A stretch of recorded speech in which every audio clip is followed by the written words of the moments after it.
मध्ये परमात्मा व्यवस्थितः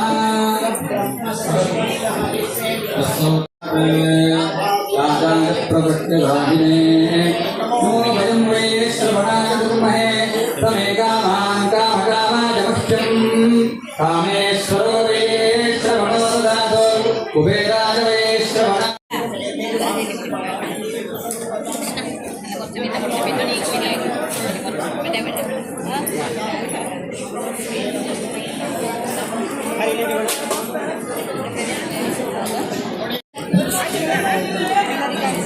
ಎಲ್ಲರೂ ಸ್ವಲ್ಪ ಸಹಕರಿಸಿ ಆಸ್ತಿ ತಂದಾಗಿದಷ್ಟೇ. ಈಗ ಅಕ್ಕದ ಎಕ್ಕದಿಂದ ನಾವು ಈಗ ಮುಕ್ತಾಯದ ಹಂತಕ್ಕೆ ಬಂದಿದ್ದೇವೆ. ಮಂಗಳಾರತಿ ನಡೆದಿದೆ. ಸತ್ಯನಾರಾಯಣ ದೇವರಲ್ಲಿ ನಾವು ಪ್ರಾರ್ಥನೆ ಮಾಡಬೇಕಾಗಿದೆ. ಎಲ್ಲ ಭಕ್ತರು ಸೇರಿ ಮಾಡುವಂತಹ ಪೂಜೆಗೆ ದೇವರ ಅನುಗ್ರಹ ಹೆಚ್ಚಿಗೆ ಅಂತ ಹೀಗೊಂದು ವಿಷಯ. ಕ್ಷೇತ್ರ ಸಂಕಲ್ಪವೇ ಹಾಗೆ. ದೇವರನ್ನು ಎಲ್ಲರೂ ಸೇರಿ ಪೂಜಿಸಿದಾಗ, ಎಲ್ಲರೂ ಸೇರಿ ಒಂದೇ ಮನಸ್ಸಿಂದ ಪ್ರಾರ್ಥಿಸಿಕೊಂಡಾಗ ಫಲಗಳು ಎಲ್ಲರಿಗೂ ಕೂಡ ದೊರಕುತ್ತವೆ. ಏನು ನೀವು ಬಯಸ್ತೀರೋ ಅದನ್ನು ಕೊಡ್ತಾರೆ.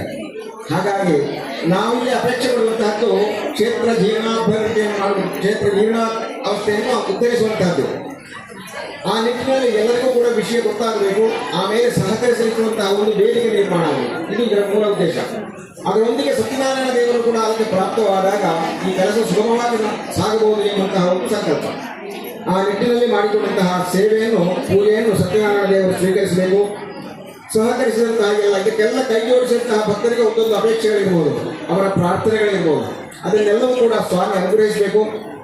ಈ ಒಂದು ಜನಸಂಖ್ಯೆ ಇಷ್ಟು ಕೂಡ ಸೇರಿಕೊಂಡು ಈ ಏಕಾಗ್ರತೆಯಿಂದ ದೇವರಲ್ಲಿ ಪ್ರಾರ್ಥಿಸಿಕೊಂಡ್ರೆ ಖಂಡಿತ ಯಾವ ಕೆಲಸವೂ ನಡೆಯಬಹುದು. ಅಂದರೆ ನಮ್ಮ ಕ್ಷೇತ್ರಾಭಿವೃದ್ಧಿಯ ಕೆಲಸವೂ ಕೂಡ ಸುಗಮವಾಗಿ ಸಾಗಬಹುದು ಎನ್ನುವಂತಹ ಒಂದು ಭರವಸೆ ಹೋಗ್ತಾ ಉಂಟು.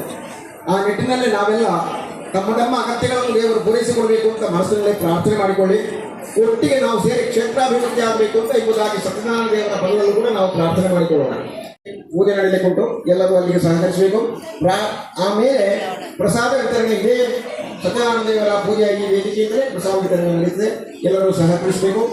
ಸತ್ಯನಾರಾಯಣ ದೇವ ವಂದೇಹಂ ಕಾಮನ ಪ್ರಭು ನೀಲೆಯಾಗ ಏತಸ್ಮೇ ನಮೋ ನಮಃ. ಸತ್ಯನಾರಾಯಣ ದೇವರ ಪಾದಾರವಿಂದಕ್ಕೆ ಗೋವಿಂದ ಹರಿಗೋವಿಂದ.